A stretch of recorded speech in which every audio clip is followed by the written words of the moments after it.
Assalamualaikum warahmatullahi wabarakatuh. Shalom, Om Swastiastu, Namo Buddhaya, salam kebajikan. Selamat malam semuanya, perkenalkan nama saya Indri Angriani. Malam ini saya akan mempresentasikan hasil dari tugas metodologi penelitian hubungan internasional saya yang berjudul Pengaruh Isu Convert Women terhadap kerjasama keamanan Jepang dan juga Korea Selatan.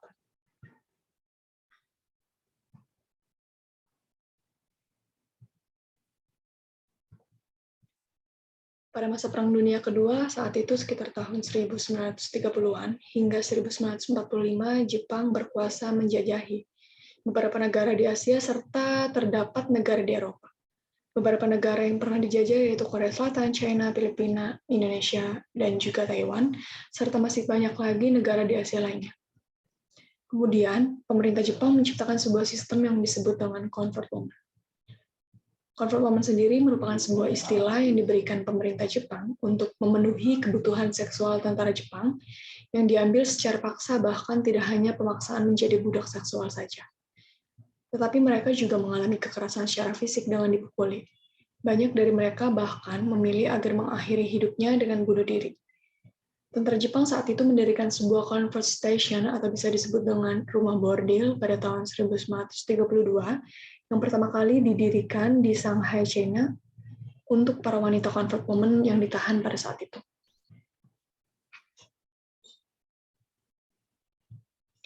Sejak berakhirnya Perang Dunia Kedua, isu ini tidak lagi dibahas, begitupun nasib dari para wanita yang menjadi korban sehingga Korea Selatan menjadi negara pertama yang membuka dan mempublikasikan kembali isu ini ke publik internasional pada tahun 1991 karena hampir 90% korban convert women itu diambil dari negeri ginseng. Dimulai dari salah satu korban convert woman dari Korea Selatan yang bernama Kim Hak-sun. Pengakuan dari Kim itu memotivasi 37 kelompok wanita serta kelompok aktivis di Korea Selatan untuk bekerja sama membentuk The Korean Council for the Women Draft for Sexual Slavery selaku Women Redress Movement, gerakan yang menunjang serta mengajak untuk membagikan tuntutan-tuntutan korban dari Korea Selatan kepada pemerintah Jepang untuk mengusahakan keadilan guna korban, terutama hak reparasi dan juga kompensasi.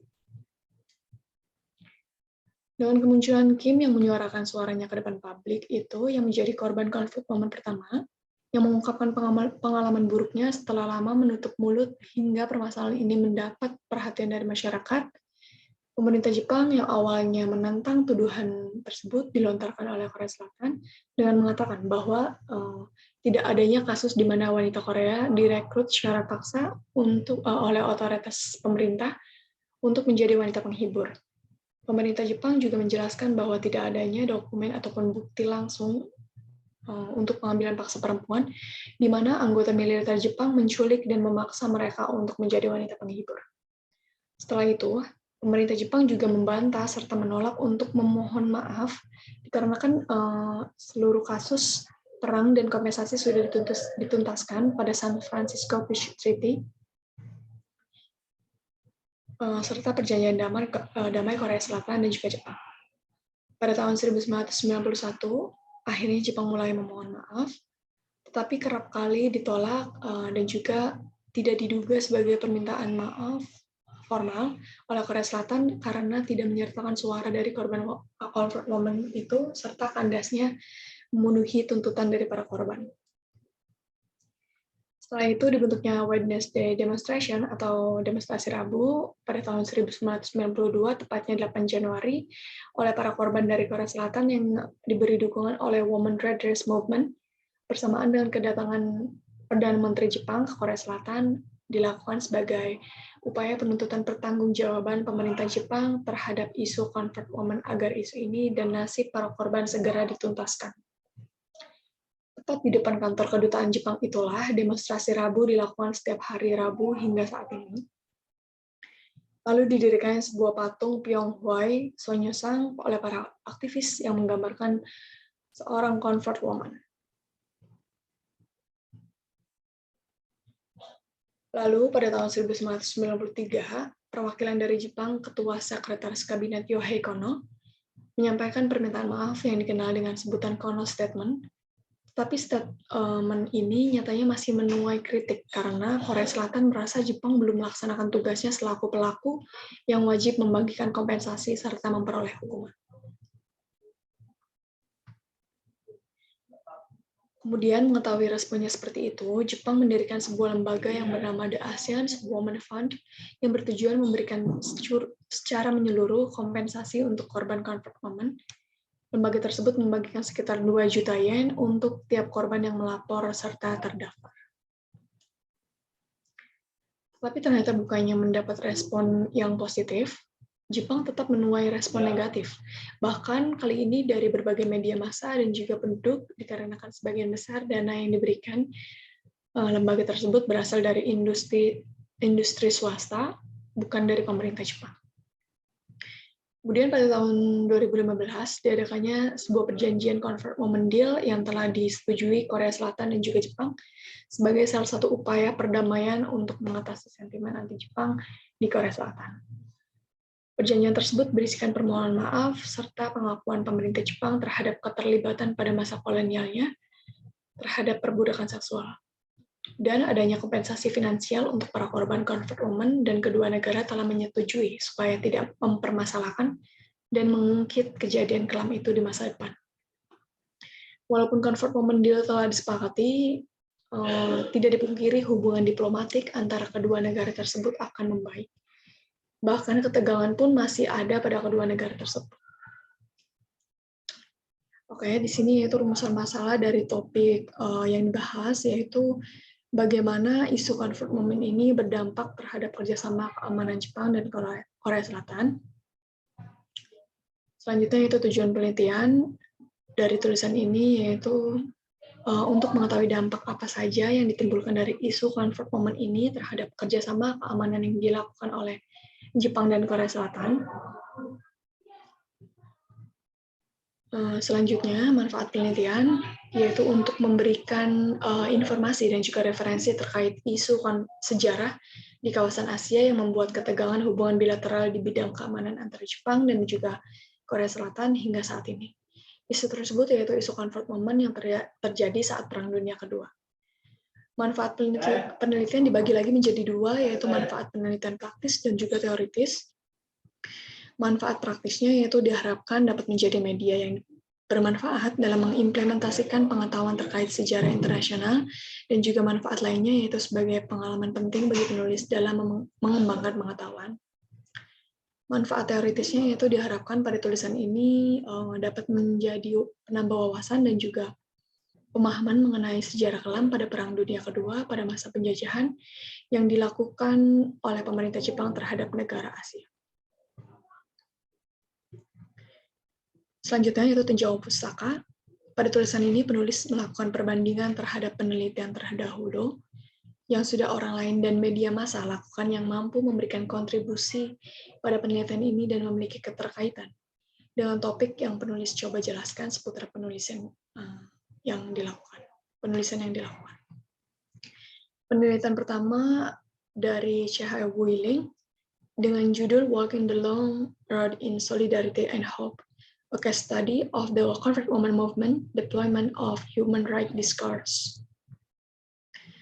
Penelitian tersebut berisikan mengenai isu hak asasi manusia yang sudah sanggup membangun suatu gerakan solidaritas convert women sebagai gerakan internasional.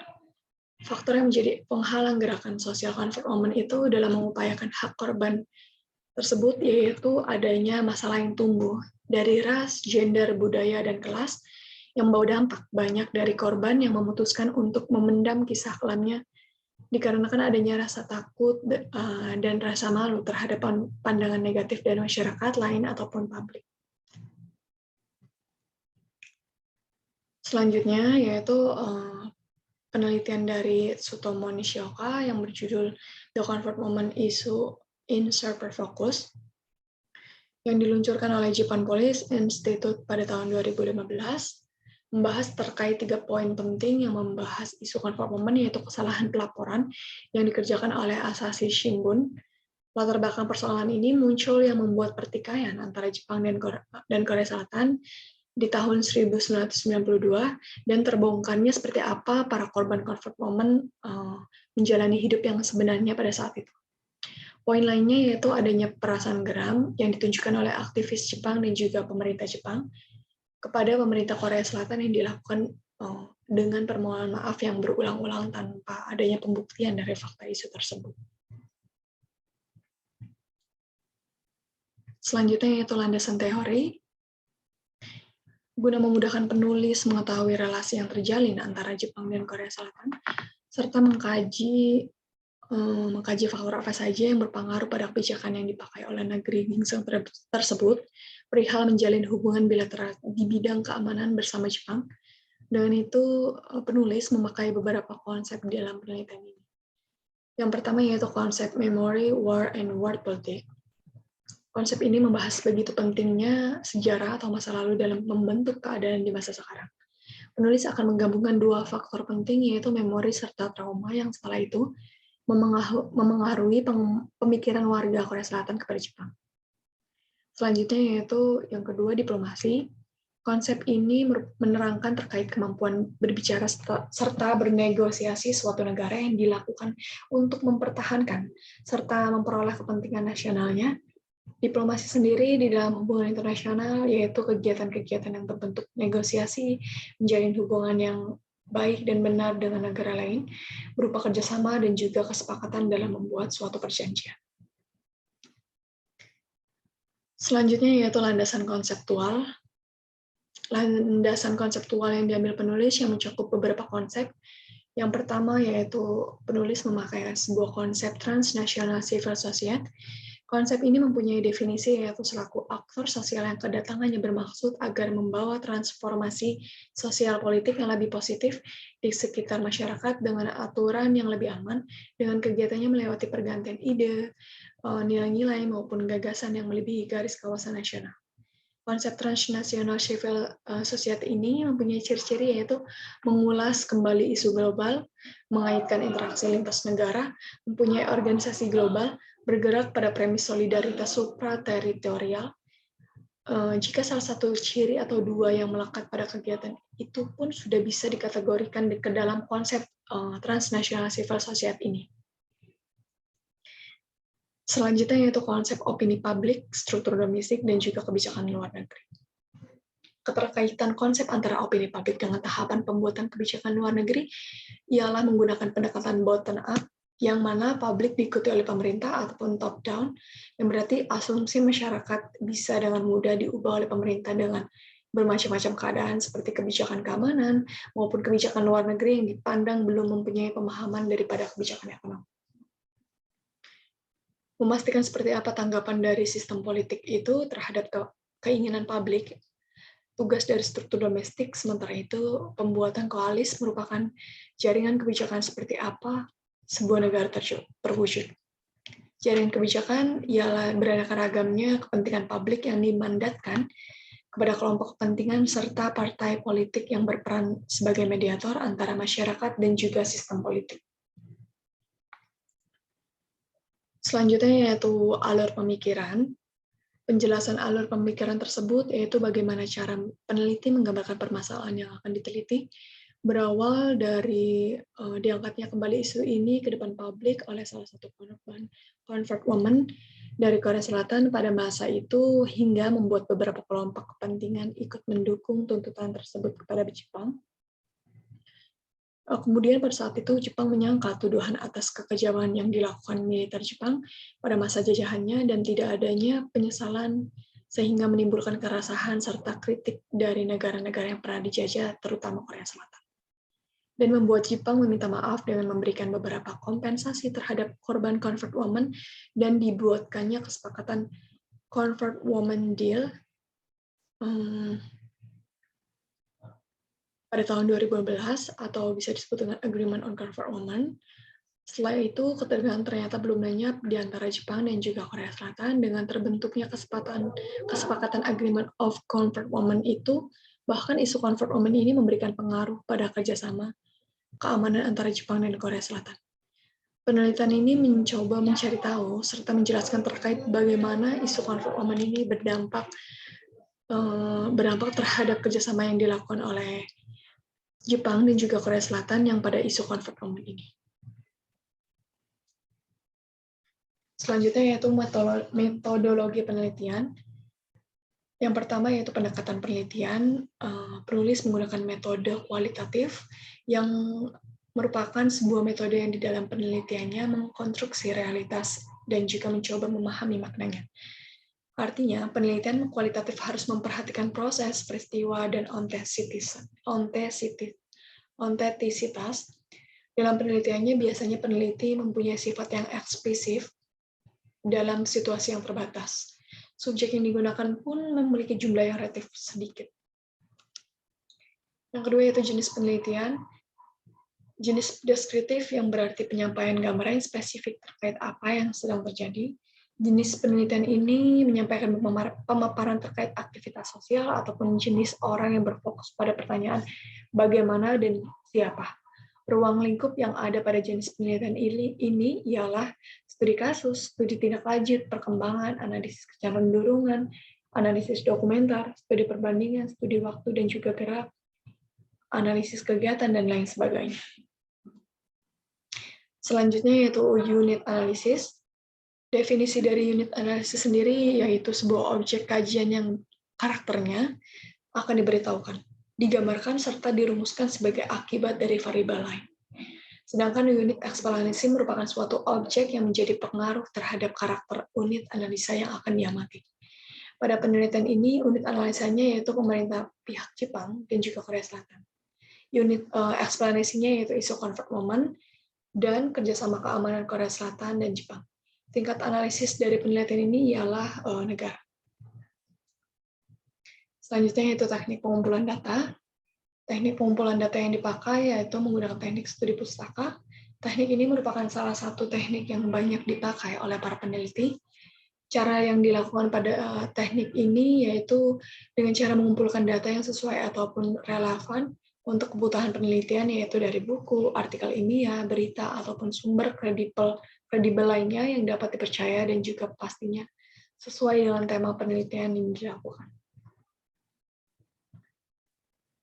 Selanjutnya yaitu teknik analisis data.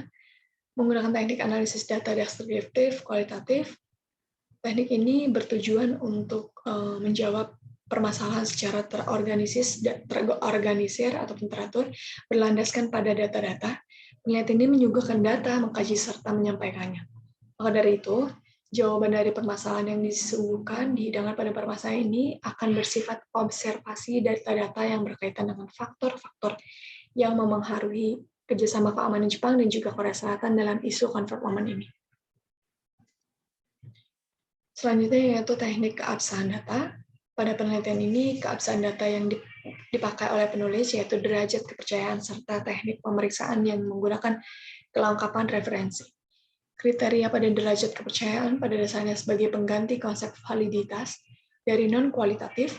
Hal tersebut berfungsi sebagai pelaksana permohonan sedemikian rupa sehingga tahapan kepercayaan pada penemuan dapat dicapai, kemudian menunjukkan hasil penemuan dari teknik derajat kepercayaan dengan cara meyakinkan realitas ganda oleh peneliti dari suatu yang sedang diteliti.